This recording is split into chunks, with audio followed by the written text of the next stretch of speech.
క్రీస్తునందు ప్రియ దేవుని పిల్లలారా, పరిశుద్ధులైన యథార్థవంతులైన నీతి కలిగిన పిల్లలారా, చేరువచ్చిన ప్రభు నామంలో అందరికీ ఉదయపూర్వక నిండు వందనాలండి. గ్రంథంలో నుండి అపోస్తలుడైన పౌలు గారు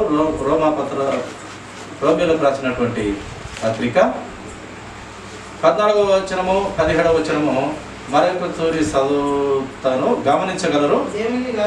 దేవుని రాజ్యము భోజనమును పానమును కాదు, కానీ నీతియు సమాధానమును పరిశుద్ధాత్మయందరి ఆనందమునై ఉన్నది. ఈ యొక్క దేవుని రాజ్యం అంట ప్రియులారా, భోజనాలు, నీళ్లు, దాహము, ఆకలి కాదు, కానీ ఆయన రాజ్యము ఆ నీతితో సమాధానముతో పరిశుద్ధాత్మ యందలి ఆనందమునై ఉన్నది. పరిశుద్ధాత్మతో నిండుకొని ఉంటుంది ఆ యొక్క పరలోక పట్టణము, ఆ పరిశుద్ధులు నివసించే పట్టణము. ఆ యొక్క మహా కృపచేత ఎంతో లోకమును ప్రేమించిన దేవుని సన్నిధి అంట ప్రియులారా, పరిశుద్ధాత్మ యందలి ఆనందమునై ఉన్నది. అక్కడ అందుకే ఆకలి దప్పులు అక్కడ లేవని దేవుడు వ్రాయిస్తూ చెప్తూ వచ్చినాడు. అలాగే యేసుక్రీస్తు ప్రభువారు తండ్రి అయిన నోటి మాటలో నాకు ఆహారం అని చెప్తూ వచ్చినాడు. ఆ శిష్యులు భోజనము ఉన్నది బోధకుడా, మీరు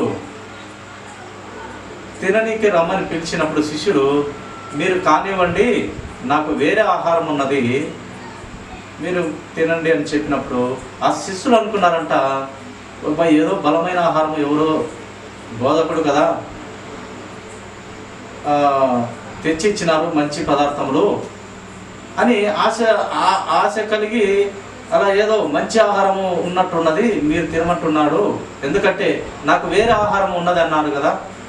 ఆ మాట చొప్పున వాళ్ళు అలా అపార్థం చేసుకున్నారు. కానీ ఆ యొక్క వేరే ఆహారం అది కడుపుకు సంబంధమైనది కాదు, ఆకలికి సంబంధమైనది కాదు, లేక దాహానికి సంబంధమైనది అయితే కాదు, కానీ అది పరలోకములో ఉండే ఆ యొక్క పరిశుద్ధ పట్టణము నిర్మించిన ఆ యొక్క పరిశుద్ధుడైన తండ్రి అయిన దేవుని నోటి నుండి వెలువడినటువంటి మాటలు అంటారు. అది ఆయనకు ఆహారమై ఉన్నది.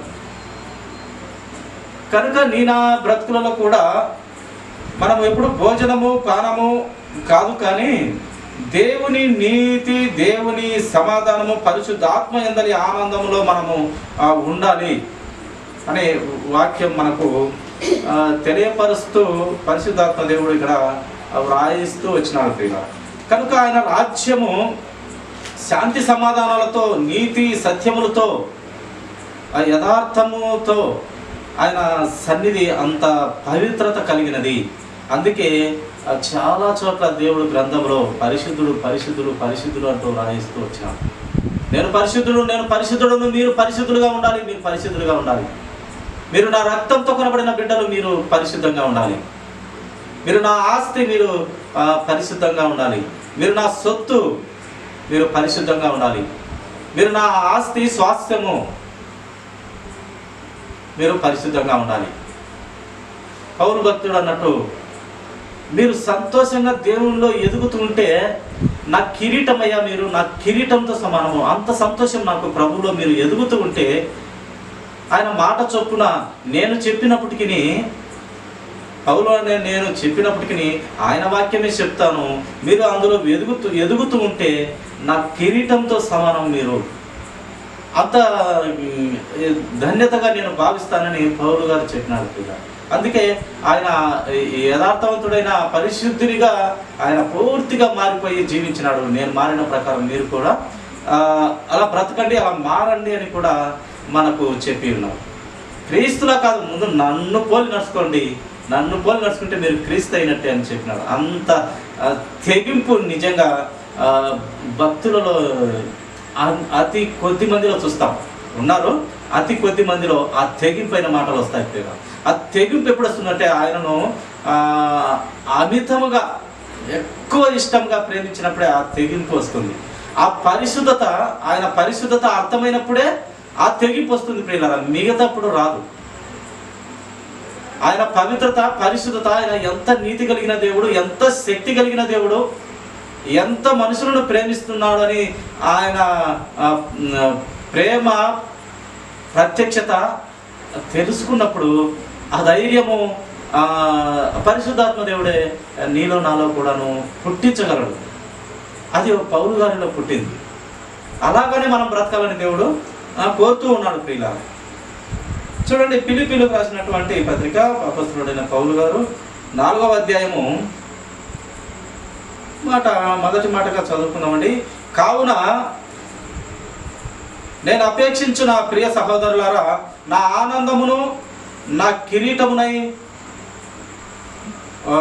ఉన్న నా ప్రియులారా. చూడండి, అదే ఇందాక అనుకున్నట్టు, నేను ఆశించు నా ప్రియ సహోదరులారా.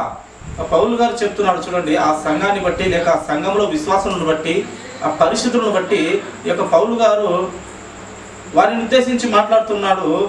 నా యొక్క ప్రియులారా, నేను ఆశించు నా ప్రియ సహోదరులారా, నా ఆనందమును నా కిరీటమునై ఉన్న నా ప్రియులారా. నా కిరీటమై ఉన్నారు మీరు. కిరీటం అంటే ఒక గౌరవానికి గుర్తు. ఒక మంచి స్థితిలో ఉన్నప్పుడు, లేక మంచిగా ఎదిగినప్పుడు ఈ లోక సమాజంలో కూడా శాలువ కప్పి ఒక సత్కరిస్తూ ఉంటారు, లేక ఒక కిరీటాన్ని పెట్టి కూడా సత్కరిస్తూ ఉంటారు. ముఖ్యంగా ఇది ప్రపంచ సుందరులుగా ఆడవారు పోయినప్పుడు ఒక కిరీటాన్ని ధరించి వారికి ప్రపంచ సుందరి అనగా ప్రపంచ అందగత్య అని ఒక కిరీటాన్ని పెట్టి ఒక శాలువ వేసి వారిని సత్కరిస్తూ ఉంటారు.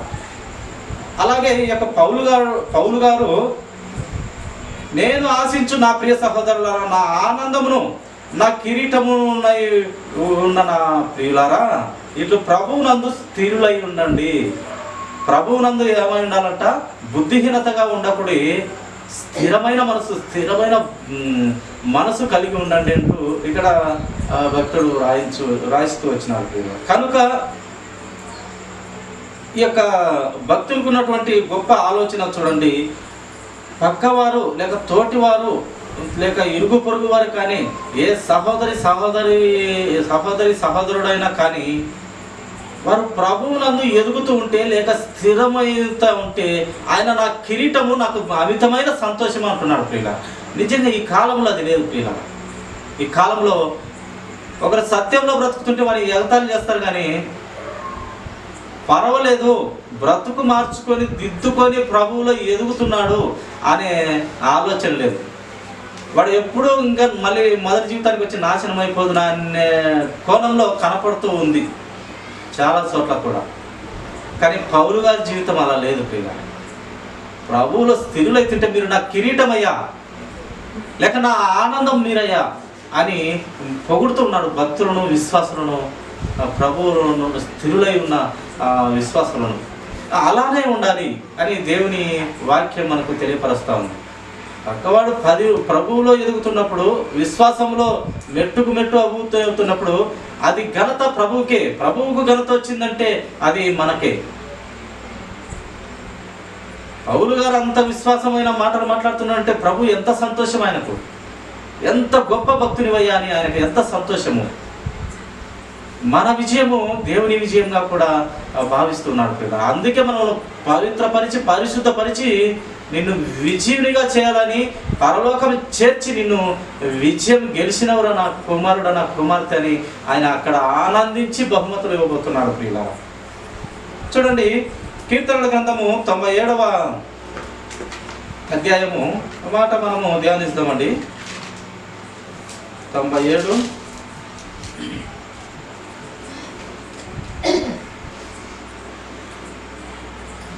11వ వచనము చదువుతాను, గమనించగలరు. నీతిమంతుల కొరకు వెలుగును, యథార్థ హృదయుల కొరకు ఆనందమును విత్తబడి ఉన్నది. దేవుని యొక్క చక్కనైన మాట చూడండి. నీతిమంతుల కొరకు ఏమి విత్తబడుతూ వచ్చినది? వెలుగు. యథార్థ హృదయుల కొరకు ఆనందమును విత్తబడుతూ వచ్చినది. ఆ విత్తనము ఎవరయ్యా? యేసుక్రీస్తు ప్రభువారిగా మనము చెప్పుకొనవచ్చు. ఆ యొక్క విత్తనం అనే వాక్యము, ఆ వాక్యమై ఉన్న దేవుడు విత్తుతూ వస్తున్నాడంట. ఆ విత్తనం ఏంటంటే నీతిమంతుల కొరకు విత్తబడినటువంటి వెలుగు.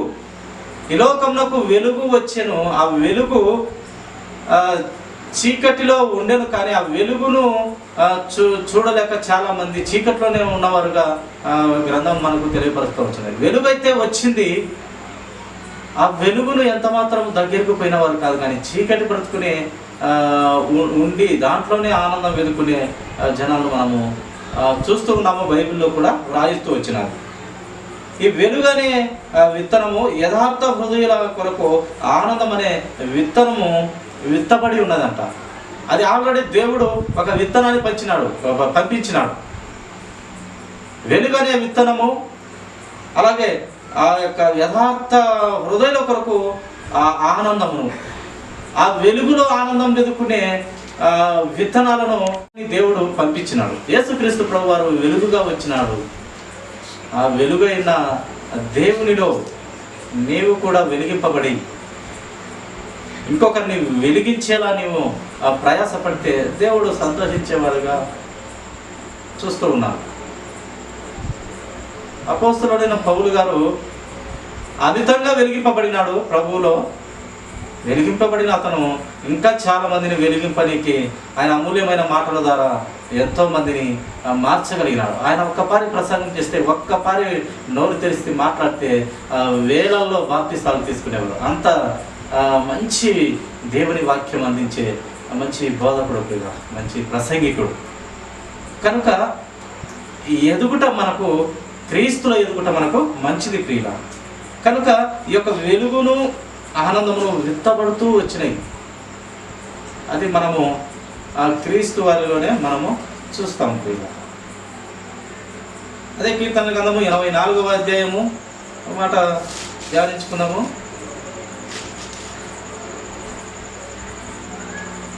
2వ వచనము, యెహోవా మందిర ఆవరణములను చూడవలెనని నా ప్రాణము ఎంతో ఆశపడుచున్నది.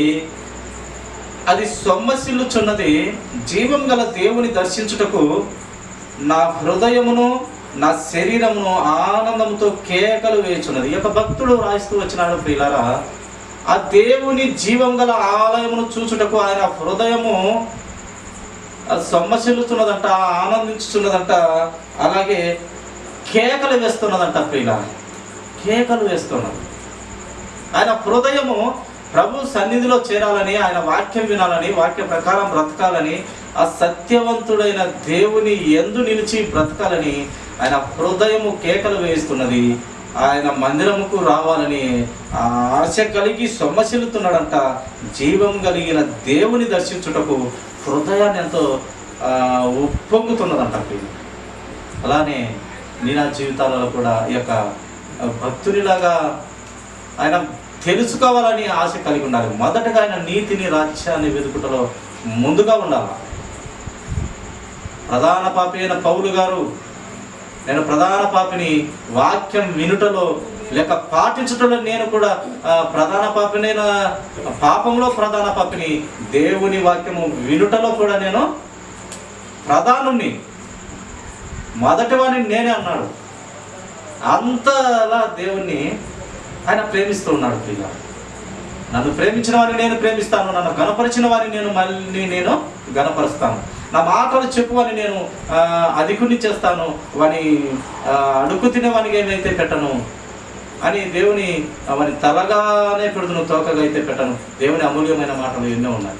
అసలు నా వాక్యము ప్రకారము బ్రతికినట్లయితే మీలో పేదలే ఉండరయ్యా అని కూడా దేవుని వాక్యం చెప్తారు.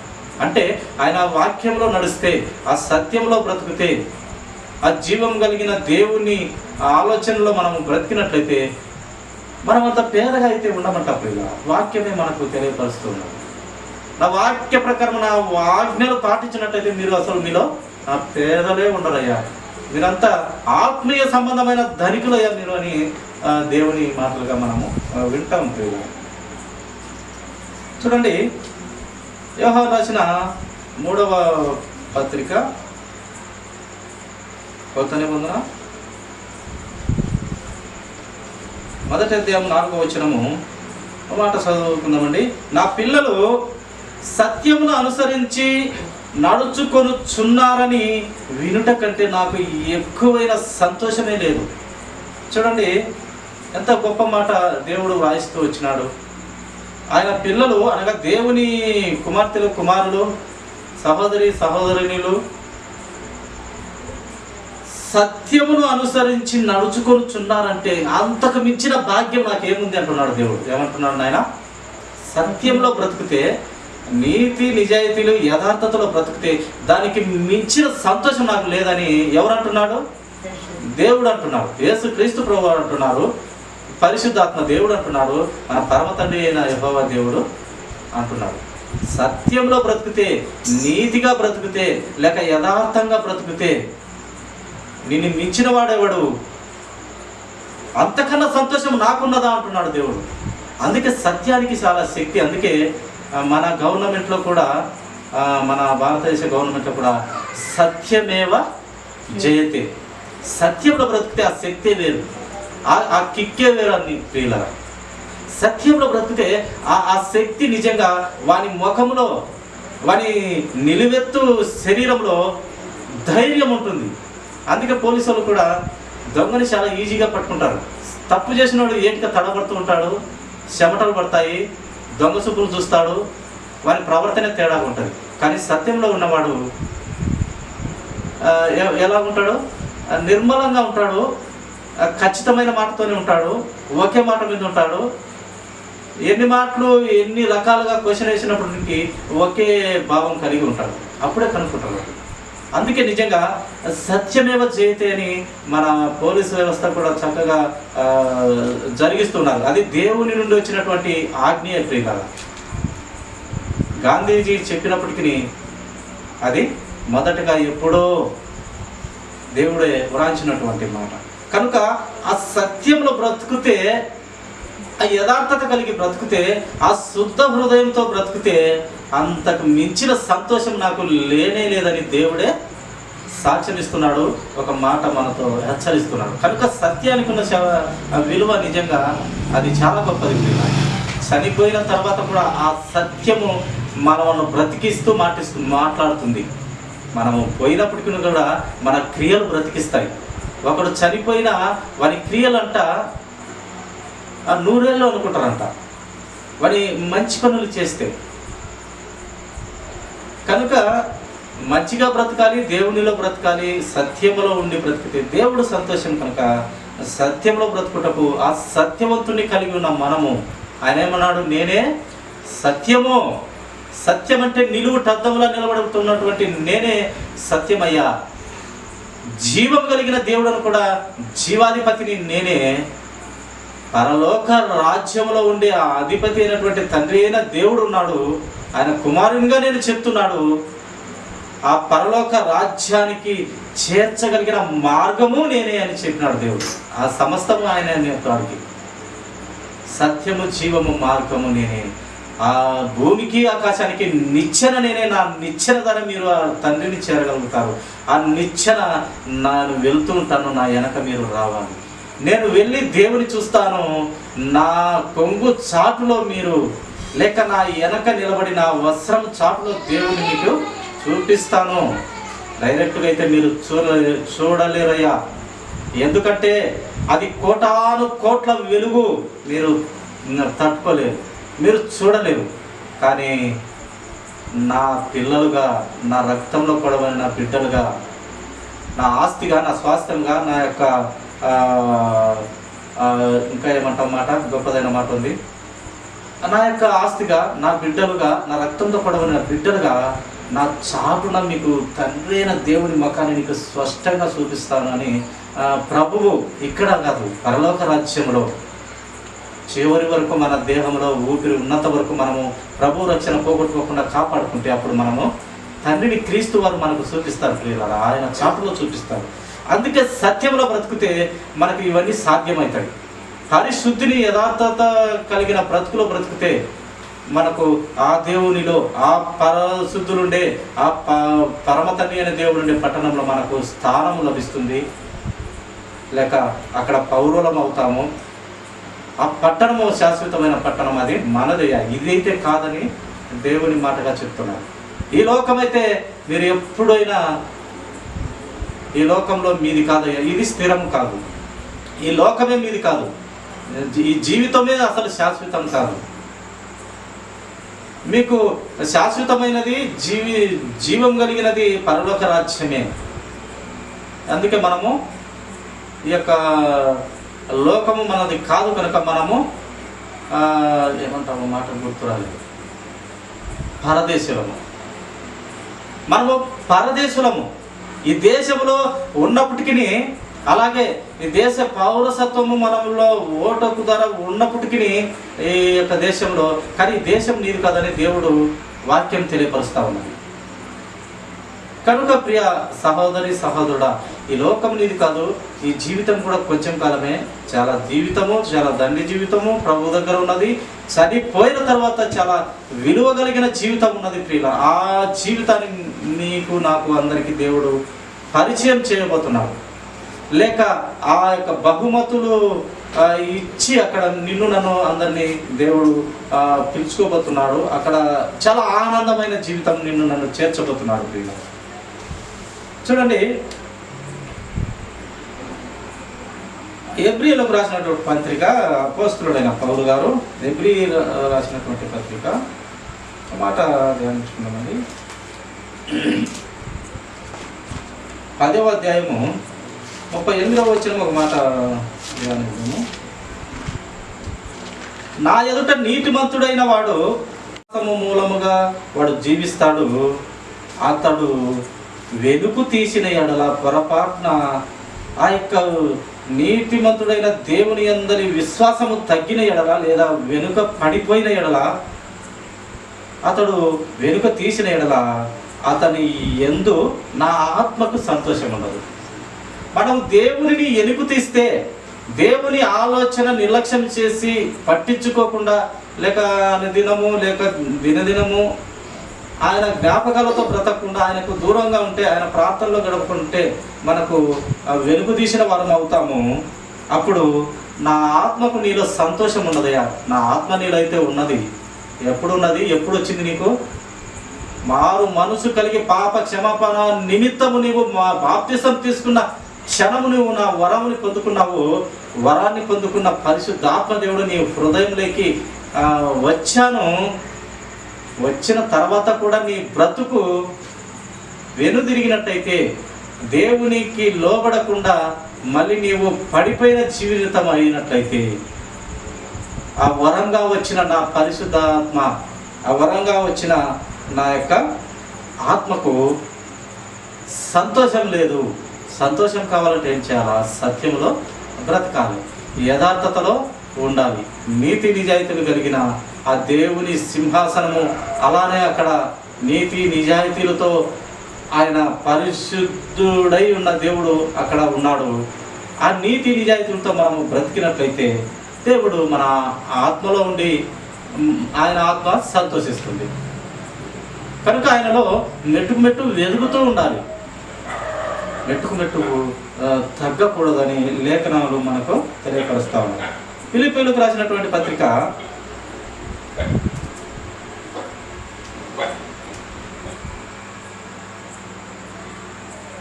2వ అధ్యాయము 2వ వచనం ఒక మాట చూసుకొని మనము ముగించుకుందామండి.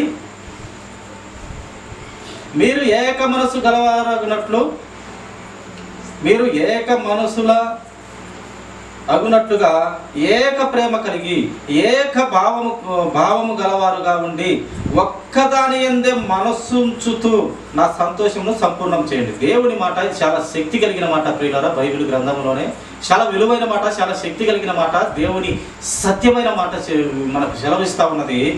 మనమందరం కూడా ఈ భూమి మీద పుట్టిన ప్రతి మనిషి, భూమి మీద పుట్టిన ప్రతి బిడ్డ, ప్రతి కుమారుడు కుమార్తె, ప్రతి మనిషి, ప్రతి జనుడు ఏక మనసు గలవారన్నట్లుగా ఏక ప్రేమ, అది దేవుని ప్రేమ ప్రియులరా. ఆ దేవుని మొదటిగా మనల్ని ప్రేమించినాడు, మనకు తర్వాత మనం ఆయనను ప్రేమిస్తూ ఉన్నాము. మొదటిగా ప్రేమించిన వాడు ఎవరంటే యేసుక్రీస్తు ప్రభువారి.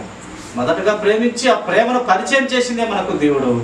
ఆ ప్రేమ కలిగి, ఆ ఏక ప్రేమ కలిగి ఏక భావము గలవారుగా ఉండి. బైబిల్ గ్రంథం అంతా కూడా ఎక్కడనే కానీ భక్తులు పోట్లాడుకున్నట్లు, ఈ వచనం నాది, ఈ వచనం నీదని పోట్లాడుకున్నట్టు ఎక్కడ లేదు. ఈ దరిద్రం అంతా ఈ భూలోకంలో ఉన్నటువంటి విశ్వాసంలోనే ఉంది. అర్థమవుతుందో లేదో తెలియదు కానీ బైబిల్ గ్రంథంలో జీవించినటువంటి భక్తులు, దేవుని యందు బ్రతికినటువంటి భక్తులు, లేక ప్రవక్తలు, లేక యేసు క్రీస్తు ప్రభువారు, తండ్రి అయిన దేవుడు, పరిశుద్ధాత్మ దేవుడు వ్రాయించిన ఈ వ్యక్తులందరూ కూడా దేవునిలో ఉంటూ ఆయన సత్యమే ప్రకటించినారు. వేరే ఒకే అర్థమైన సత్యమే ప్రకటించినారు. కానీ ద్వంద్వార్థాలతో అయితే ఎవరు లేరు, రెండు మనసులతో అయితే ఎవరు లేరు. ఒకే అర్థం వచ్చే జ్ఞానంతో ఈ బైబిల్ గ్రంథంలో జీవించినటువంటి వారు భక్తులు, మహాభక్తులు, లేక ప్రవక్తలు, లేక యేసు క్రీస్తు ప్రభువారు అందరూ కూడా ఏక మనసుతోనే, ఏకర్థంతో కలిగినటువంటి భావంతోనే ఉన్నారు. కానీ ఇప్పుడైతే ఒకరు సంసోను బొచ్చులో ఉంది, ఆయన నెత్తి మీద ఎటుకలో బలం ఉంది అని ఒకరు చెప్తాడు. ఒకరు ఆయన బొచ్చులో కానీ ఆయన వెంట్రుకల్లో బలం లేదు, ఆయన దేవుని ఆత్మ ఆయన యందు వచ్చి వెళుతూ ఉన్నప్పుడు మాత్రమే, వచ్చినప్పుడు మాత్రమే ఆడ దేవుని కార్యం జరిగిస్తూ వచ్చినాడు. దేవుని ఆత్మ వచ్చినప్పుడే, ఒక గాడిద పచ్చిక దవడ ఎంక తీసుకొని 1000 మందిని చంపినాడు. దేవుని ఆత్మ వచ్చినప్పుడే, రానప్పుడు ఆ శక్తి ఆయనలో లేదు. ఎంటికల్లో ఏముందండి బలము? కానీ ఈ గుడ్డి ప్రజలు ద్వంద్వార్థాలతోనే ఉండాలి. ఇలా చాలా ఉన్నాయి, చాలా చాలా చెప్పుకుంటూ పోతే చాలా ఉన్నాయి. అలా తగలబడిపోయింది మన భక్తి విశ్వాసం, ద్వంద్వార్థాలు. కానీ ప్రభువులో ఉన్న ఈ గ్రంథంలో వ్రాయబడిన వారు ద్వంద్వార్థాలతో లేరు, అంటే రెండు ఆలోచనలతో లేరు, ఒకే ఆలోచనతో ఉన్నారు. జ్ఞానము తెలుసుకోవాలి, దేవుని ఆలోచన తెలుసుకోవాలి, చదవాలి. అనేక మంది మాట్లాడుతుంటారు కదా, బోధ చేస్తుంటారు కదా, ప్రతి ఒక్కరి వాక్యము వినాలి. ఏది సత్యమా, ఏది అసత్యమా, ఏది అపోస్తుల బోధ, ఏది అంత్యక్రీస్తు అబద్ధ ప్రవక్త బోధ, అంత్యక్రీస్తు అబద్ధ బోధ, అపవాది బోధ, ఇది సత్యమైన బోధ గుర్తించగలిగిన జ్ఞానం నీలో ఉండాలని దేవుడు తెలియపరుస్తున్నాడు. కనుక ఇక్కడ ఏక మనసులో ఉన్నట్లుగా ఏక ప్రేమ కలిగి, ఏకభావం కలిగి, ఒక్కదాని యందే మనసు ఉంచుచు నా సంతోషమును, ఒక్క దాని మీద మీరు ఉండాలి, ఒక్క తాటి మీద మీరు ఉండాలి. విశ్వాసులందరూ ఒక్క తాటి మీద ఉండాలి. అట్టి దాని మీద మనసు ఉంచుతూ నా సంతోషము సంపూర్ణం చేయండి నాయన అంటే, ఆయన సంతోషము సంపూర్ణం చేయడం కాదు కదా, చీల్చి చెండాడుతూ ఉన్నారు. ఇప్పుడున్నటువంటి విశ్వాసులు ఎందుకు చెండాడుతున్నారు, చీల్స్తున్నారంటే, ఒక వాక్యము 3-4 అర్థాలుగా వాళ్ళకు నచ్చినట్టుగా వారు మాట్లాడుతూ వస్తున్నారు. కానీ అర్థమైతే సత్యంలో ఒకే అర్థం. ఆ ఒకే అర్థమును గుర్తించలేని స్థితులలో ఈ యొక్క ప్రజలమైన మనం ఉన్నాం. అందులో నేను కూడా. సత్యమైన దానిని మనము అనేక దేవుని వాక్యం ప్రకటించే వారిలో గుర్తించగలగాలి. ప్రియుల, ఒక్కరు చెప్పిందే సత్యం కాదు, 10 మందిని వినాలి, అందరి వాక్యం వినాలి, సత్యాన్ని పట్టాలి. కనుక ప్రియ సహోదరి సహోదరుడా, నేను ఆ జీవితాలలో కూడా దేవుని ఆయన ఆరాధించువారు కూడా, ఆయనను పూజించువారు, కొనియాడవారు ఏక మనసు కలిగి నన్ను ఆరాధించండి. ఒకే ఆత్మ. ఆయన సంఘం అనే భార్యను, విశ్వం అనే ఈ ప్రపంచాన్ని సంఘం అనే భార్యతో పోల్చుకున్నాడు. ఒకే భార్యగా, ఇంతమంది జనం ఉన్నప్పటికీ ఒకే భార్య అన్నాడు. సంఘం అనే ఆయన భార్య, సంఘం అనే వధువు, ఏక మనసు, ఒకే ఆలోచన.